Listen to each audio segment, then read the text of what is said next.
Assalamualaikum warahmatullahi wabarakatuh.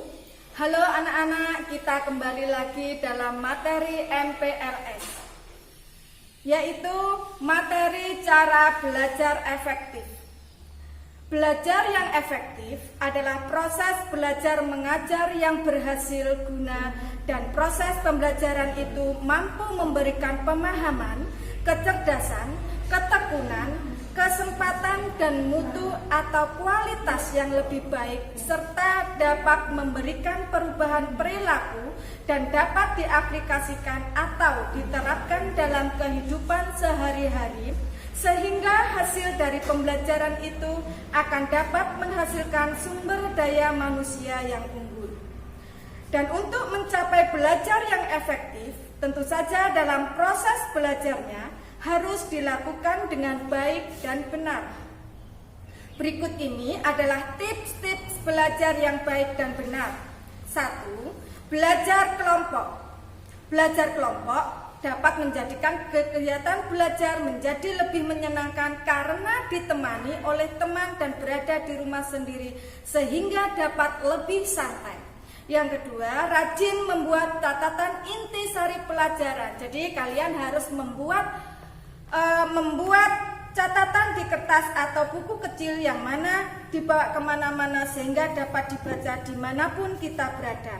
Yang ketiga, membuat perencanaan yang baik. Yang keempat, tentu disiplin dalam belajar. Apabila kita tidak belajar, otomatis kita tidak akan bisa mengikuti materi pelajaran dengan baik. Jadi kita dituntut untuk disiplin dalam belajar. Yang kelima, menjadi aktif bertanya dan ditanya. 6. Belajar dengan serius dan tekun. Itu diperlukan ya, karena apa? Kalaupun kita tidak serius dengan tekun, maka kita tidak akan mampu menghadapi materi yang disampaikan oleh Bapak dan Ibu guru. Yang ketujuh, hindari belajar berlebihan.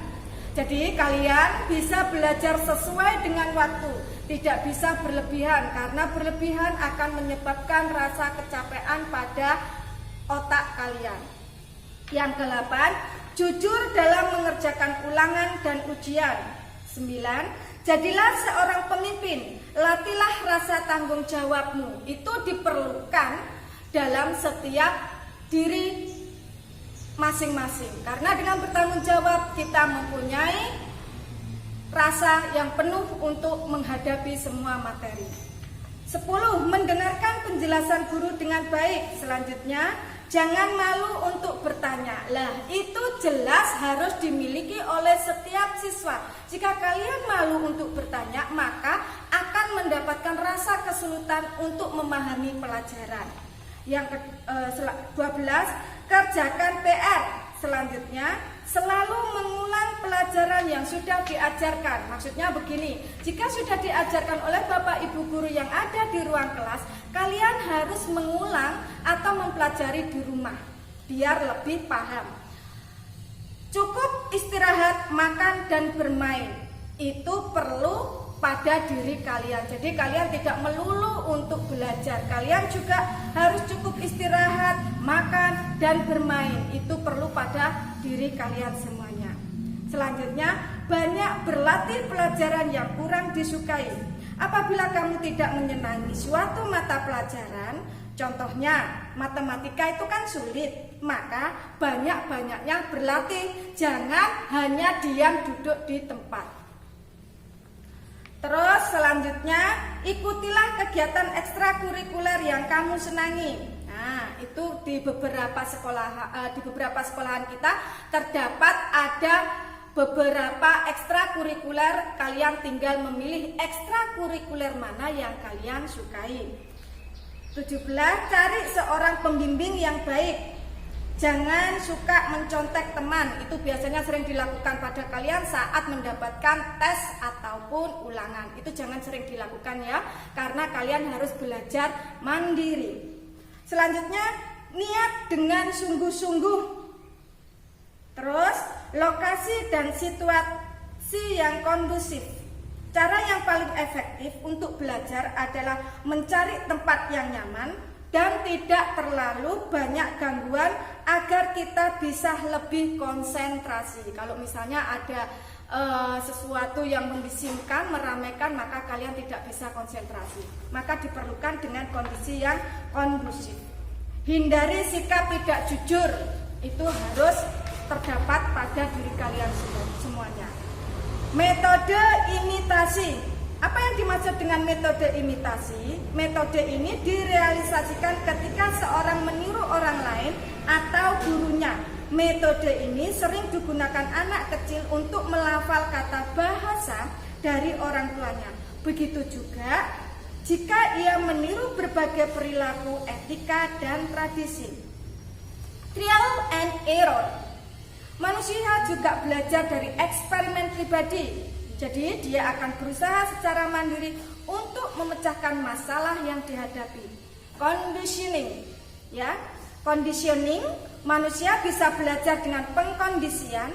Seseorang dikatakan belajar dengan pengkondisian jika ada stimulan dari indera yang merangsangnya. Terus, metode berpikir. Bagaimanakah cara metode berpikir ini bisa berjalan? Seseorang seringkali mampu menyelesaikan masalah hidupnya karena dengan menggunakan bagaimana cara berpikir yang benar. 26. Mulailah dari yang kecil. Kalian juga harus memulai belajar dari topik yang paling Anda kuasai atau gampang. Setelah itu barulah dilanjutkan dengan topik yang lebih menantang. 27. Sering-seringlah praktis. Latihan dan latihan itulah kunci untuk mahir dalam suatu mata pelajaran. Selanjutnya, fokus. Setiap pembelajaran diperlukan memang kita harus fokus. Ketika belajar, kita dituntut untuk serius dan jangan setengah hati, karena pikiran kita tidak dapat melakukan atau memikirkan beberapa kegiatan hal tersebut dalam satu waktu. Jadi perlu dibutuhkan untuk fokus dan serius. Selanjutnya yaitu mohon bimbingannya. Mohon bimbingannya tersebut kalian bisa berdoa, sholat kepada Allah Subhanahu wa Ta'ala, karena selain dari nilai-nilai religinya, hal tersebut dapat membuat kita lebih fokus ketika belajar dan dapat membuat pikiran kita lebih tenang. Yang terakhir, menggunakan media dan sumber-sumber yang relevan. Jika kita hanya menggunakan satu buku sebagai bahan patokan untuk belajar, apapun hasil yang kita dapat belum tentu maksimal. Untuk itulah, cobalah untuk mencari-cari hal yang terkait kita pelajari dengan menggunakan sumber dan media yang sudah ada. Jadi anak-anak, itulah tips untuk memahami belajar yang baik dan benar. Maka kalian bisa melaksanakannya dengan baik dan benar. Maka akan menghasilkan menjadi orang yang bertanggung jawab dan berhasil. Sekian, wassalamualaikum warahmatullahi wabarakatuh.